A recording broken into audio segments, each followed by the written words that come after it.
অত্যন্ত সাধারণ কিন্তু চরম মানে চরম হতাশাজনক একটি পরিস্থিতির কথা দিয়ে আজকের আলোচনা শুরু করা যাক। হুম, বলুন। যারা শুনছেন তাদের অনেকেই হয়তো এমন একটি পরিস্থিতির মধ্য দিয়ে গেছেন বা এখনও যাচ্ছেন। ধরুন রাতের পর রাত জেগে দিনের পর দিন পরিশ্রম করে কেউ নিজের কাজকে একেবারে নিখুঁত পর্যায়ে নিয়ে গেছেন। হ্যাঁ, নিজের ফিল্ডে তিনি অসম্ভব দক্ষ। একদম। কিন্তু হঠাৎ দেখা যায় এমন কেউ একজন বড় ক্লায়েন্ট পেয়ে যাচ্ছে বা নতুন কাজের সুযোগ পাচ্ছে, এমনকি তার পরিচিতিও চারদিকে ছড়িয়ে পড়ছে, যার কাজের মান হয়তো ততটা ভালো নয়। আর তখনই মনে একটা স্বাভাবিক প্রশ্ন জাগে। ঠিক তাই, প্রশ্ন জাগে যে এমন কেন হচ্ছে? কেন এত দক্ষতা থাকা সত্ত্বেও ভিড়ের মাঝে হারিয়ে যেতে হচ্ছে? আসলে এর কারণটা দক্ষতার অভাব নয়। হুম, বরং মার্কেট এমিনেন্স বা বাজারে নিজের শক্তিশালী পরিচিতির অভাব। আজকের এই গভীর আলোচনায় আমরা ঠিক এই বিষয়টি নিয়েই কথা বলবো। চমৎকার একটি বিষয়। ডেভিড নিউম্যানের বিখ্যাত বই মার্কেট এমিনেন্সের সূত্র ধরে আমরা জানব কিভাবে একজন সাধারণ প্রফেশনাল থেকে বিজনেস সেলিব্রিটি বা শীর্ষস্থানীয় ব্যক্তিতে পরিণত হওয়া যায়। এখানকার সবচেয়ে চমকপ্রদ বিষয়টা হলো, আমরা ছোটবেলা থেকে শিখে এসেছি যে নিজের কাজটা মন দিয়ে করো আর কাজের স্বীকৃতি এমনিতেই আসবে। হুম, এটা তো আমাদের সবারই জানা কথা। হ্যাঁ, কিন্তু বর্তমানে চরম প্রতিযোগিতামূলক বাজারে, যেখানে হাজার হাজার কনসালটেন্ট বা কোচ কিংবা ফ্রিল্যান্সার রয়েছেন, সেখানে এই ধারণাটা একটা বিশাল ভুল। কেবল কাজে ভালো হওয়া এখন আর যথেষ্ট নয়। তাহলে উপায়? যদি আমরা বৃহত্তর প্রেক্ষাপটে দেখি, তাহলে বুঝতে পারব যে সবাই সবার জন্য কাজ করতে পারে না। যে মানুষটি সবার জন্য কাজ করতে চান, তিনি আদতে কারোর জন্যই স্পেশাল হতে পারেন না। মানে সব কাজের কাজই হতে গেলে আসলে কোনোটারই স্পেশালিস্ট হওয়া যায় না। ঠিক তাই। এই বইটির সবচেয়ে বড় শিক্ষা হল, মানুষ কেবল দক্ষতা কেনে না, তারা কেনে এমিনেন্স বা বিশ্বাস। তারা এমন কাউকে খোঁজে যার ওপর তারা চোখ বন্ধ করে ভরসা করতে পারে। করা যায়। ক্যাটেগরি অফ ওয়ান শব্দটা খুব শক্তিশালী। হ্যাঁ, এমন একটা জায়গা তৈরি করা যেখানে নিজের কোনো বিকল্প থাকবে না এবং ক্লায়েন্টরা নিজ থেকেই কাজের জন্য ছুটে আসবে, কারো পেছনে ছুটতে হবে না। তো চলুন মূল আলোচনায় ঢোকা যাক। হ্যাঁ, শুরু করা যাক। বইটিতে মূলত ৫টি মূল শিক্ষার কথা বলা হয়েছে। প্রথম শিক্ষাটি হল এক্সপার্ট বা দক্ষ থেকে অথরিটি বা নেতা হয়ে ওঠা। কিন্তু এখানেই আমার একটা প্রশ্ন আছে। কি প্রশ্ন? উম, এক্সপার্ট তো অনেকেই হতে পারেন, দক্ষতা অর্জন করলেই তো হলো। তাহলে এই অথরিটি বিষয়টা আবার কি? এক্সপার্ট আর অথরিটির মধ্যে আসলে পার্থক্যটা কোথায়? খুব সুন্দর একটি প্রশ্ন। এক্সপার্ট হওয়া মানে হলো কোনো একটি নির্দিষ্ট কাজ খুব ভালোভাবে জানা বা করতে পারা।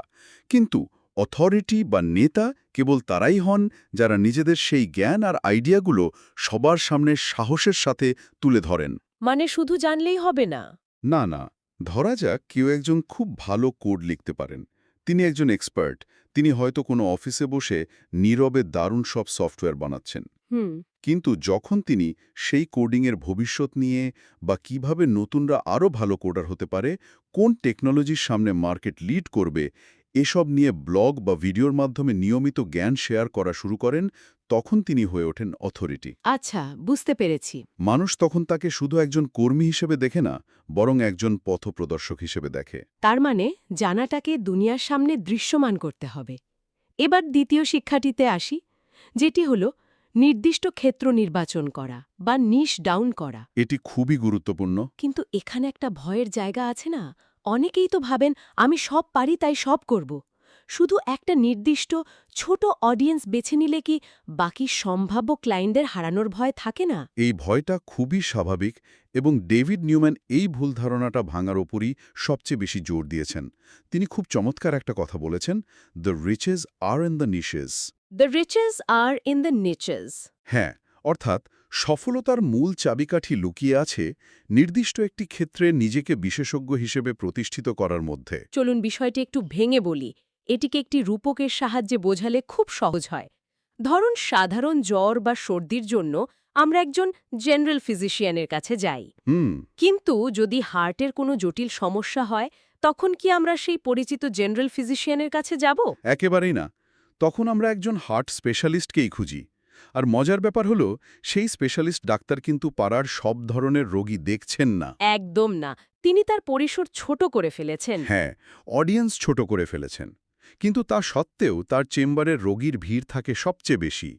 তার অ্যাপয়েন্টমেন্ট পেতে মাসখানেক অপেক্ষা করতে হয় এবং তার ফিও হয় অনেক বেশি। প্রফেশনাল জগতের নিয়মটাও ঠিক একই রকম। ঠিক, সবকিছু সমাধান না হয়ে নির্দিষ্ট একটি সমস্যার সেরা সমাধান হওয়াটাই হলো মূল কথা। যখন কেউ নিজেকে একটি নির্দিষ্ট বিষয়ের বিশেষজ্ঞ হিসেবে দাবি করেন, তখন সেই নির্দিষ্ট সমস্যার ভুক্তভোগীরা তাকেই সবার আগে বেছে নেন। দারুণ একটা পয়েন্ট। এরপরই তৃতীয় শিক্ষাটি চলে আসে হাই ভ্যালু কন্টেন্ট তৈরি করা। এখন তো চারদিকে কন্টেন্টের ছড়াছড়ি। হ্যাঁ, সবাই কিছু না কিছু লিখছে বা ভিডিও বানাচ্ছে। তাহলে হাই ভ্যালু কন্টেন্ট বলতে আসলে কি বোঝানো হচ্ছে? শুধু কি কিছু তথ্য বা ডেটা দিয়ে দেওয়াই কন্টেন্ট? না, এখানেই বেশিরভাগ মানুষ ভুল করেন। কন্টেন্ট শুধু তথ্য দেওয়ার জন্য নয়, এটি হতে হবে সমস্যার নিখুঁত সমাধান। নিখুঁত সমাধান। হ্যাঁ, কন্টেন্ট পড়ার বা শোনার পর ক্লায়েন্টের মনে হতে হবে, আরে ইনি তো ঠিক আমার মনের কথাগুলোই বলছেন, আমার তো ঠিক এই সমস্যাটাই হচ্ছে। একটা কানেকশন তৈরি হওয়া যাকে বলে। ঠিক, কন্টেন্টের মাধ্যমে যখন কেউ বোঝাতে পারেন যে তিনি ক্লায়েন্টের সমস্যাগুলো তাদের চেয়েও ভালো বোঝেন, তখন বিশ্বাস অর্জনের কাজটা এমনিতেই অর্ধেক হয়ে যায়। এমনভাবে কথা বলতে হবে বা লিখতে হবে যেন ক্লায়েন্ট মনে করেন যে তাদের মন পড়া হচ্ছে। এটি আর শুধু তথ্য দেওয়া থাকে না, এটি একটি অদৃশ্য কনসালটেশনের মতো হয়ে দাঁড়ায়। একদম সঠিক। আর এই বিশ্বাস একবার অর্জন করতে পারলে চতুর্থ শিক্ষাটি প্রয়োগ করা অনেক সহজ হয়ে যায়, যা হলো পারিশ্রমিক বা ফি বৃদ্ধি। অনেকেই নিজের ফি বাড়াতে ভীষণ ভয় পান। হ্যাঁ, ভাবেন ক্লায়েন্ট হয়তো অন্য কারো কাছে চলে যাবে, কিন্তু বইতে বলা হয়েছে ব্র্যান্ডিং যখন সঠিক হয় তখন মানুষ আর সস্তা বিকল্প খোঁজে না, বরং সেরাটাই বেছে নেয়। যদি আমরা বৃহত্তর প্রেক্ষাপটে দেখি, ফি বেশি হওয়াটা অনেক সময় যোগ্যতারও প্রতীক হিসেবে কাজ করে। ক্লায়েন্টরা যখন দেখেন যে কারো ফি সস্তা, তখন তারা সেটির মান নিয়েও সন্দেহ প্রকাশ করেন। এটা তো মানুষের একটা সাধারণ মনস্তত্ত্ব। হ্যাঁ, অন্যদিকে কারো ফি বেশি হলে অবচেতনভাবেই তারা ধরে নেন যে এই ব্যক্তি নিশ্চয়ই সেরা সার্ভিসটাই দেবেন। নিজেকে যখন কেউ ওই ক্যাটাগরি অফ ওয়ান বা অদ্বিতীয় অবস্থানে নিয়ে যান, তখন ফি নিয়ে দরকষাকষি করার সুযোগই থাকে না। তবে হ্যাঁ, অবশ্যই সেই অনুযায়ী ভ্যালু বা ফলাফল প্রদান করতে হবে। সেটা তো বটেই, কাজের মান খারাপ হলে তো আর বেশি ফি নেওয়া যাবে না। আর এই পুরো প্রক্রিয়ায় টিকে থাকার জন্য পঞ্চম শিক্ষাটি হল নেটওয়ার্কিং নয়, বরং রিলেশনশিপ বিল্ডিং। অনেকেই নেটওয়ার্কিং বলতে শুধু বিভিন্ন সেমিনারে গিয়ে একগাদা ভিজিটিং কার্ড দেওয়া নেওয়া বোঝেন। হ্যাঁ, ভাবেন যত বেশি মানুষকে কার্ড দিলাম তত বড় নেটওয়ার্ক তৈরি হলো। কিন্তু এটা কি আসলেই কাজ করে? এই কার্ড দেওয়া নেওয়া হলো খুব সুপারফিশিয়াল বা ভাষা একটা ব্যাপার। আসল কাজ হলো সঠিক মানুষের সাথে দীর্ঘমেয়াদী সম্পর্ক তৈরি করে তাদের ভ্যালু দেওয়া। একটা সম্পর্ক তখন মজবুত হয় যখন কেউ অপরপক্ষের কোনো উপকারে আসেন, কোনো স্বার্থ ছাড়া। এই 5টি কোর লেসন বা মূল শিক্ষা তো আমরা বুঝলাম। এবার আসা যাক বইয়ের সবচেয়ে বিস্তারিত এবং কার্যকর অংশে। 22টি কৌশলের অংশটি। হ্যাঁ, ডেভিড নিউম্যান এই বইতে মোট 22টি কৌশলের কথা বলেছেন, যেগুলোকে তিনি 4টি স্তম্ভ বা পিলারের ওপর দাঁড় করিয়েছেন। এই কৌশলগুলোই একজন সাধারণ প্রফেশনালকে বিজনেস সেলিব্রিটি বানাতে সাহায্য করে। এই কৌশলগুলো খুবই প্র্যাকটিক্যাল। এখন এই কৌশলগুলো তো একটা লম্বা তালিকার মতো মনে হতে পারে। চলুন বিষয়টা একটু ভেঙে বলি। এগুলো বাস্তবে কিভাবে কাজ করে তা বোঝার জন্য আমরা একটা কাল্পনিক চরিত্র তৈরি করতে পারি। দারুণ আইডিয়া। ধরুন রাহাতের কথা। রাহাত চমৎকার গ্রাফিক্স ডিজাইন করে, সে দুর্দান্ত লোগো বানায়, ওয়েবসাইট ডিজাইন করে, কিন্তু সে মাসে খুব সামান্যই আয় করছে। ক্লায়েন্টরা নিশ্চয়ই তার কাছে এসে ভীষণ দরকষাকষি করে। একদম। এখনই রাহাত কিভাবে ডেভিড নিউম্যানের এই 4টি স্তম্ভ ব্যবহার করে নিজেকে বদলে ফেলবে? প্রথম স্তম্ভটি হল বিশেষজ্ঞ মানসিকতা বা দ্য মাইন্ডসেট। রাহাতের মানসিকতায় কোথায় সমস্যা? রাহাতের প্রথম সমস্যাটা তার স্কিলে বা দক্ষতায় নয়, তার সমস্যাটা মাইন্ডসেটে। সে নিজেকে কেবল একজন সার্ভিস প্রোভাইডার বা সেবা প্রদানকারী ভাবছে। কেউ বলছে লোগো বানাতে, আর সে বানিয়ে দিচ্ছে। হ্যাঁ, ডেভিড নিউম্যান বলছেন এখানেই পরিবর্তনটা আনতে হবে। প্রথম কৌশলটিই হল নিজেকে অথরিটি হিসাবে দেখা। রাহাতকে ভাবতে হবে সে শুধু ডিজাইন করে না, সে একটি ব্যবসার চেহারা বদলে দেয়, ব্র্যান্ড ভ্যালু তৈরি করে। এই বিশ্বাসটা আগে নিজের ভেতর লালন করতে হবে। কিন্তু এই বিশ্বাস লালন করতে গেলেই তো একটা ভয় কাজ করে। সমাজে তো অনেকেই আছেন যারা নতুন কিছু করতে গেলে বা নিজেকে একটু জাহির করতে গেলে হাসাহাসি করেন। পাছে লোকে কিছু বলে, এই ভয়টা। হ্যাঁ, এই ভয় আমাদের সমাজের অনেকের ভেতরেই কাজ করে। রাহাত এই ভয়টা কিভাবে জয় করবে? ঠিক এই জায়গাটাতেই আসে সাহসী অবস্থান নেওয়ার বিষয়টি। কোনো বিষয়ে নিরপেক্ষ থাকা যাবে না। রাহাতকে বলতে হবে কেন গতানুগতিক ডিজাইন একটা ব্যবসাকে ধ্বংস করে দিতে পারে। হয়তো কেউ কেউ তার এই দৃঢ় মতামতের সমালোচনা করবে। করবেই। কিন্তু ডেভিড নিউম্যান বলছেন ভয়কে জয় করতে হবেই, সমালোচনা হবেই, কিন্তু যারা তার কাজের কদর বুঝবে তারা ঠিক তার ভক্ত হয়ে যাবে। পাশাপাশি ফোকাস ঠিক করতে হবে। রাহাতকে সবকিছু করার চেষ্টা থেকে বেরিয়ে আসতে হবে। অর্থাৎ দীর্ঘমেয়াদী চিন্তা করতে হবে। ব্র্যান্ডিং কোনো একদিনের বা এক মাসের কাজ নয়, এটি একটি ম্যারাথন দৌড়ের মতো। ঠিক, শর্টকাট খুঁজতে গেলে দীর্ঘস্থায়ী মার্কেট এমিনেন্স তৈরি করা সম্ভব নয়। বছরের পর বছর ধরে একই মেসেজ বা বার্তা দিয়ে যেতে হবে। একদম তাই। মানসিকতা তা মাইন্ডসেট তো তৈরি হলো, কিন্তু রাহাত যদি শুধু তার ঘরের কোনায় বসে এই মানসিকতা লালন করে, তাহলে তো কেউ জানবে না। আর এখানেই আসে দ্বিতীয় স্তম্ভ, দৃশ্যমানতা ও উপস্থিতি বা দ্য প্রেজেন্স। কেউ অনেক জ্ঞানী হতে পারেন, কিন্তু তাকে যদি কেউ নাই দেখেন, তবে সে জ্ঞানের কোনো মূল্য নেই। একদম সঠিক। তাহলে এই অংশে রাহাতকে কি করতে হবে? প্রথমে নিশ্চয়ই টার্গেট অডিয়েন্স নির্দিষ্ট করতে হবে। হ্যাঁ, রাহাতকে তার নিশ বা নির্দিষ্ট ক্ষেত্র নির্বাচন করতে হবে। ধরা যাক রাহাত সিদ্ধান্ত নিল সেই শুধু মেডিকেল স্টার্টআপ বা স্বাস্থ্যসেবা খাতের কোম্পানিগুলোর জন্যই ডিজাইন করবে। আচ্ছা, তার অডিয়েন্স একদম সুনির্দিষ্ট হয়ে গেল। এরপর আসে নিজের বক্তব্য বা মেসেজ ঠিক করা। একজন প্রফেশনাল যখন কথা বলবেন তখন যেন তার ক্লায়েন্টরা মুহূর্তেই বুঝতে পারেন যে তিনি ঠিক কিভাবে তাদের সবচেয়ে বড় সমস্যার সমাধানটি করবেন। অডিয়েন্স তো ঠিক হলো, কিন্তু তাদের কাছে পৌঁছাবো কিভাবে? এখানেই মেসেজিংয়ের বিষয়টা চলে আসে। আর এই মেসেজটাকে মানুষের ব্রেনে গেঁথে দেওয়ার জন্যই দরকার একটা ইকোসিস্টেম। শুধু বিচ্ছিন্ন একটা ফেসবুক পোস্ট দিলে হবে না। হ্যাঁ, রাহাতকে নিয়মিত স্বাস্থ্যসেবা খাতের ব্র্যান্ডিং নিয়ে ব্লগ লিখতে হবে বা ভিডিও বানাতে হবে। কিন্তু বইতে আর একটা কৌশলের কথা বলা হয়েছে, যেটা আমার কাছে একটু কঠিন মনে হয়েছে। কোন বিষয়টা? বলা হয়েছে বই লেখার কথা। এখন রাহাতের মতো একজন ডিজাইনার বা সাধারণ প্রফেশনালের জন্য কি বই লেখাটা প্র্যাকটিক্যাল? এখানকার সবচেয়ে চমকপ্রদ বিষয়টা হলো বই লেখা বলতে ডেভিড নিউম্যান কোনো বিশাল মহাকাব্য বা 500 পৃষ্ঠার থিসিস পেপারের কথা বলছেন না। ও আচ্ছা। এটি হতে পারে একটি ছোট ইবুক বা একটি গাইডলাইন।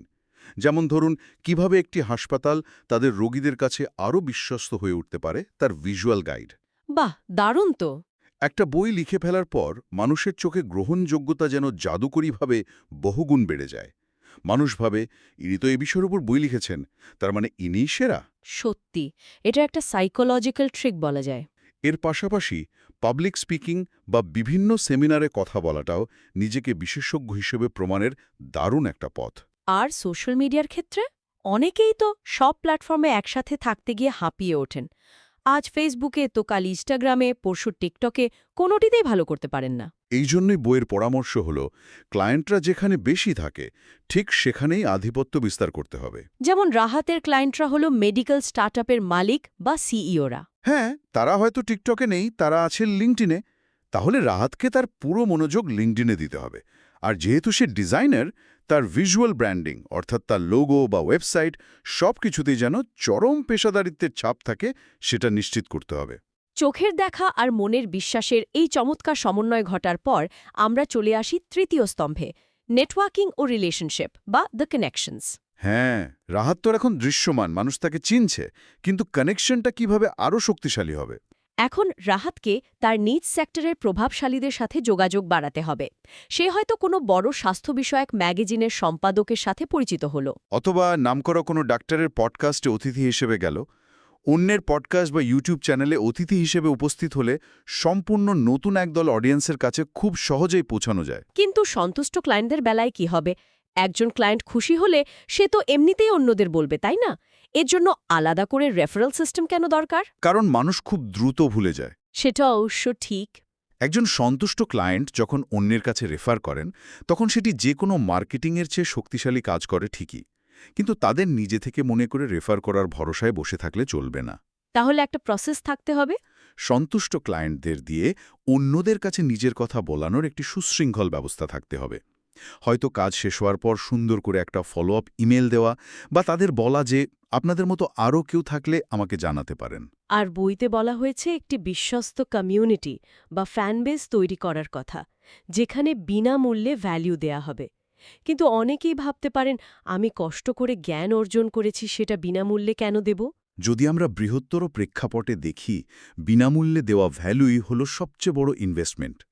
কেউ যখন তার কমিউনিটিকে বিনামূল্যে সাহায্য করবেন, তাদের ছোট ছোট সমস্যার সমাধান দেবেন, তখন তারা অন্ধের মতো ভরসা করতে শুরু করবে। আর যখন তাদের বড় কোনো কাজের প্রয়োজন হবে, তখন তারা অন্য কারো কাছে যাবে না, ওই ব্যক্তির কাছেই আসবে। একদম তাই। এখানেই বিষয়টা সবচেয়ে আকর্ষণীয় হয়ে ওঠে, যখন আমরা চতুর্থ স্তম্ভ অর্থাৎ মুনাফা ও প্রবৃদ্ধি বা দ্য প্রফিটে প্রবেশ করি। এতক্ষণ ধরে মানসিকতা, উপস্থিতি এবং সম্পর্ক তৈরি করার মূল লক্ষ্যই তো হল প্রবৃদ্ধি অর্জন করা। টাকা পয়সার কথায় আসা যাক। রাহাত তো এখন অথরিটি হল, নির্দিষ্ট কমিউনিটি তৈরি হল, কিন্তু সে তার ফি কিভাবে বাড়াবে? এখানেই আসে ভ্যালু বেসড প্রাইসিং বা ফলাফলের উপর ভিত্তি করে দাম নির্ধারণের বিষয়টি। রাহাত আগে হয়তো ভাবত, এই ওয়েবসাইট ডিজাইন করতে আমার 10 ঘন্টা লাগবে, প্রতি ঘন্টার দাম 1000 টাকা, তাহলে আমি 10,000 টাকা বিল করব। কিন্তু এটি তো ভুল পদ্ধতি। হ্যাঁ, এখন রাহাতকে ভাবতে হবে, আমার তৈরি করা এই ওয়েবসাইটের কারণে ক্লায়েন্টের মাসে কত টাকার নতুন ব্যবসা আসবে। যদি ওয়েবসাইটটি ক্লায়েন্টকে 5 লাখ টাকা নতুন ব্যবসা এনে দেয়, তাহলে রাহাত কেন মাত্র 10,000 টাকা নেবে? ঠিক, তাকে তার তৈরি করা ওই ভ্যালু বা ফলাফলের ওপর ভিত্তি করে দাম হাঁকাতে হবে। সময়ের দাম নয়, ফলাফলের দাম। দারুণ! এর মানে সেবাকে এমনভাবে বিভিন্ন প্যাকেজে ভাগ করতে হবে, যাতে ক্লায়েন্টসদের জন্য সিদ্ধান্ত নেওয়া সহজ হয়। কিন্তু ক্লায়েন্টকে তো রাজি করাতে হবে। হ্যাঁ, বিক্রির বা সেলসের ক্ষেত্রে ডেভিড নিউম্যানের কৌশলটা কি? তিনি বলছেন কনসালটেটিভ সেলিংয়ের কথা। মানে হল বিক্রয় নয়, বরং পরামর্শ দেওয়া। ক্লায়েন্টের কাছে কিছু ঘুষিয়ে দেওয়ার বা জোর করে বিক্রি করার চেষ্টা না করে তাদের সমস্যা সমাধানের সৎ পরামর্শ দিলে বিক্রি এমনিতেই সম্পন্ন হয়। একজন ডাক্তারের মতো আচরণ করতে হবে। ঠিক। ডাক্তার কি কখনো বলেন, প্লিজ আমার ওষুধটা কিনে নিন? না, তিনি সমস্যা শোনেন এবং সমাধান দেন। ক্লায়েন্টের সাথে মিটিংয়ে বসে তাদের ব্যবসার আসল সমস্যাটা কোথায় সেটা খুঁজে বের করে সমাধান বাতলে দিতে হবে। তখন ক্লায়েন্ট নিজ থেকেই কাজটা দিতে চাইবে। আর এই পুরো প্রক্রিয়ায় আমার ব্যক্তিগতভাবে সবচেয়ে প্রিয় কৌশলটি হল সবাইকে না বলতে শেখা বা ক্লায়েন্ট সিলেকশন। সবার কাজ করার তো আসলে কোনো প্রয়োজন নেই। একেবারেই না। যে ক্লায়েন্টরা সম্মান দেন না, সারাক্ষণ কাজের ভুল ধরেন বা কাজের তুলনায় অনেক কম পে করতে চান, তাদের নির্দ্বিধায় না বলে দিতে হবে। নিজের ভ্যালু নিজে না বুঝলে অন্য কেউ বুঝবে না। খারাপ ক্লায়েন্টদের না বললেই কেবল ভালো ক্লায়েন্টদের জন্য সময় আর জায়গা তৈরি হয়। এবং সর্বশেষ কৌশল হল ফলাফলের উপর জোর দেওয়া। কাজের শেষে ক্লায়েন্ট ঠিক কী অর্জন করলেন, তাদের লাভ কতটা হলো, সেটিই হলো পরবর্তী কাজের সবচেয়ে বড় বিজ্ঞাপন। একদম। আজকের এই গভীর আলোচনাটি গুটিয়ে আনার আগে বলতে চাই, আমরা রাহাতের যে উদাহরণটা দিলাম বা বইয়ের যে 22টি কৌশলের কথা জানলাম, এগুলো কোনো ম্যাজিক ট্রিক নয়। এগুলো হলো একটা সুশৃঙ্খল সিস্টেম। হ্যাঁ, মার্কেট এমিনেন্স একদিনে তৈরি হওয়ার কোনো বিষয় নয়, এটি একটি ধারাবাহিক প্রক্রিয়া। নিজের ফিল্ডের শীর্ষস্থান বা ক্যাটাগরি অফ 1 দখল করতে হলে এই ধারাবাহিক পার্সোনাল ব্র্যান্ডিংয়ের কোনো বিকল্প নেই। সঠিক দিক নির্দেশনা ও ধৈর্য থাকলে সাধারণ থেকে অসাধারণ হয়ে ওঠা একেবারেই সম্ভব। আজকের এই আলোচনায় আমরা জানলাম কিভাবে নির্দিষ্ট বিষয়ে জ্ঞান শেয়ার করে এবং বিভিন্ন কৌশল অবলম্বন করে অথরিটি তৈরি করতে হয়। কিন্তু যারা এতক্ষণ ধরে শুনছেন, পেশাদারদের ক্ষেত্রে তাদের সবার জন্য একটি অত্যন্ত গভীর এবং গুরুত্বপূর্ণ প্রশ্ন রেখে যেতে চাই। অবশ্যই, বলুন। ভবিষ্যতে যখন আর্টিফিশিয়াল ইন্টেলিজেন্স বা এআই নিমিষেই এক্সপার্ট লেভেলের কন্টেন্ট তৈরি করে ফেলবে, যে কোনো বিষয়ে নিখুঁত প্রবন্ধ লিখে দেবে, তখন কি মার্কেট এমিনেন্স কেবল আমাদের অর্জিত তথ্যের বা জ্ঞানের ওপর নির্ভর করবে? দারুণ একটা পয়েন্ট। নাকি সেটি পুরোপুরি নির্ভর করবে আমরা কতটা মানবিক আবেগ ও সহানুভূতির সাথে অন্য মানুষের সাথে যুক্ত হতে পারছি তার উপর? আমরা কি কেবল তথ্যের অথরিটি হওয়ার প্রস্তুতি নিচ্ছি, নাকি মানবিক সম্পর্কের অথরিটি হওয়ার? সত্যি, এটি এমন একটি প্রশ্ন যা আবার সবাইকে নতুন করে ভাবতে বাধ্য করবে। তথ্যের এই যুগে যেখানে এআই সবকিছু সেকেন্ডের মধ্যে করে দিতে পারে, সেখানে মানবিক সম্পর্ক, বিশ্বাস আর অনুভূতির মূল্য হয়তো আরও বহুগুণ বেড়ে যাবে।